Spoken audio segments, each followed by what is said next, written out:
dear brothers and sisters. According to the headlines on the front page of the Wall Street Journal, inflation has reached its highest rate in 39 years. It rose to 6.8% last month, up from October's 6.2%. We are in extraordinary times. As you know, all of a sudden, the prices of organic fruits and veggies are rising. Rents have also gone up. True, there are so-called supply chain difficulties, no doubt, but the price increases all across the board suggest that the cause is monetary. The Federal Reserve has created trillions out of thin air. This has led to an enormous stock market bubble and a housing bubble. This is nothing less than one of the most radical monetary experiments in history. And it hits working people the hardest. During November, average hourly earnings increased 4.8%, but with 6.9% inflation, real hourly earnings fell 2.1%. Indeed, this was the 8th month in a row in which people's pay has shrunk.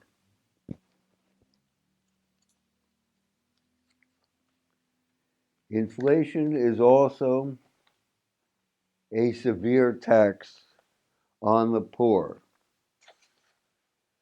They are hit very hard because most of their income is spent on food and necessities.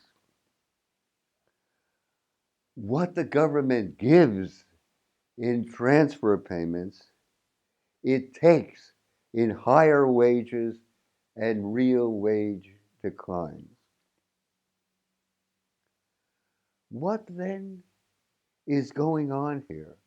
Let's look at the background. Over the last decade, the economy has been exceptionally weak. Growth has been exceedingly slow. For the 50 years from 1950 to 1999, real gross, real GDP, gross domestic product, averaged 3.6% per year.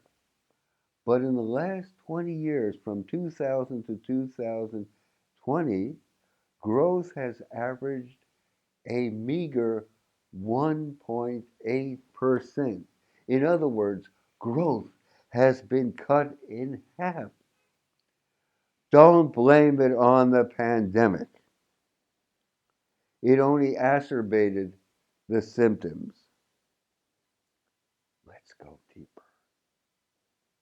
It was America that was at the forefront of the Industrial Revolution. It was America that showed the world how to mass produce everything from automobiles to television sets to airplanes.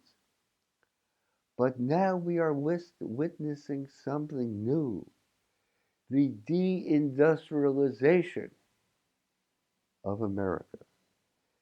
Tens of thousands of factories have left the United States in the past decade alone. Millions upon millions of manufacturing jobs have been lost.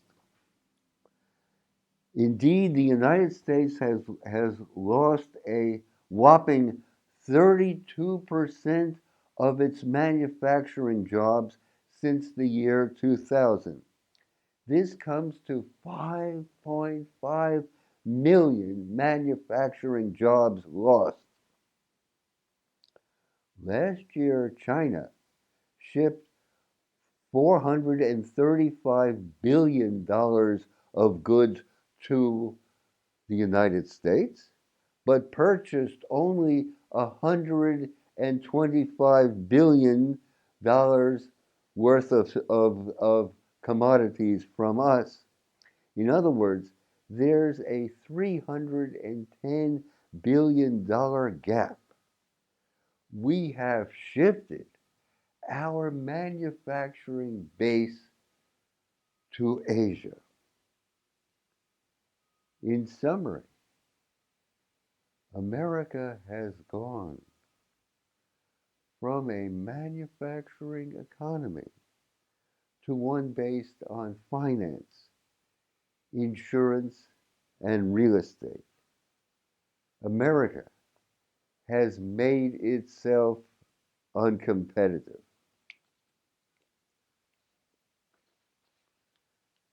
Manufacturing. Manufacturing is the engine of accumulation. It alone creates value. It's not real estate, finance, or insurance. Those are simply that's simply money being shifted around from one sphere to another sphere. But the creation of new value is in manufacturing. Yet instead of rebuilding its industrial base, the response has been to print more money. In desperation, the Fed has pumped an enormous amount of money into the economy. The new money shows up first in higher stock and bond prices, and and that's because the Fed buys bonds in order to push down interest rates to finance the government's excess spending. Later, the money shows up in consumer prices, in higher consumer prices. In days of old, the Fed could only issue money in proportion to its holdings of gold. It was called the gold standard. But in 1971, the link between the dollar and gold was ended. There are no more restraints. The currency is backed by nothing. Is it any wonder that in every single year since that time, the U.S. has run a deficit? Why not? There are no restraints. This has enabled the Federal Reserve to print money to help pay for the war in Vietnam and for the space race. Since then, there has been one stimulus package after another. Endless money has created an extraordinary bubble in the stock market. In the 1970s, U.S. debt was under $1 trillion. Now it's 28 trillion. And total U.S. debt, including household businesses and government, was under 2 trillion in 1970, and now it's over 85 trillion. The stock market bubble and the housing bubble have made a very small group of people extraordinarily rich. The top 1% has seen its wealth increase by 25 trillion since 2009.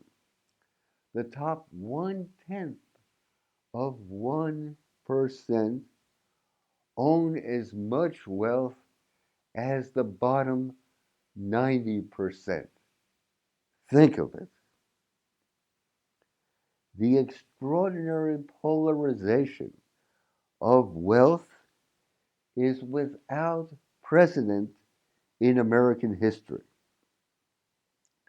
Despite all the talk about tapering, inflation is the Fed's best friend.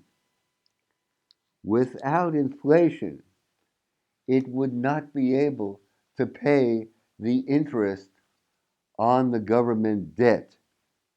It would default. And it seems they have no way out but to keep on printing money. But printing press money distorts and destroys the real economy. It seems likely that the dollar will collapse, and sadly enough, food prices will soar. Grocery shelves will empty, and inflation will give way to hyperinflation. Soaring prices will lead to a chain reaction in bankruptcies. This will culminate in a crash. Zimbabwe, here we come. The headlines in today's Wall Street Journal proclaim buybacks of stock climb to record level.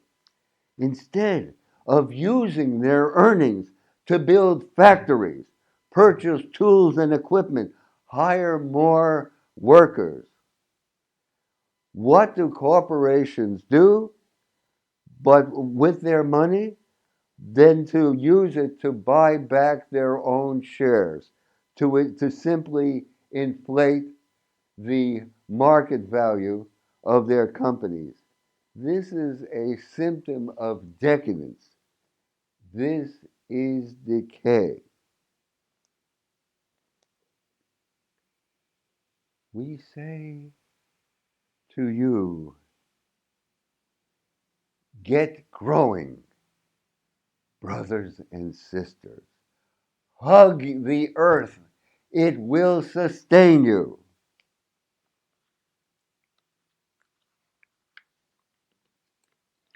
You can start now.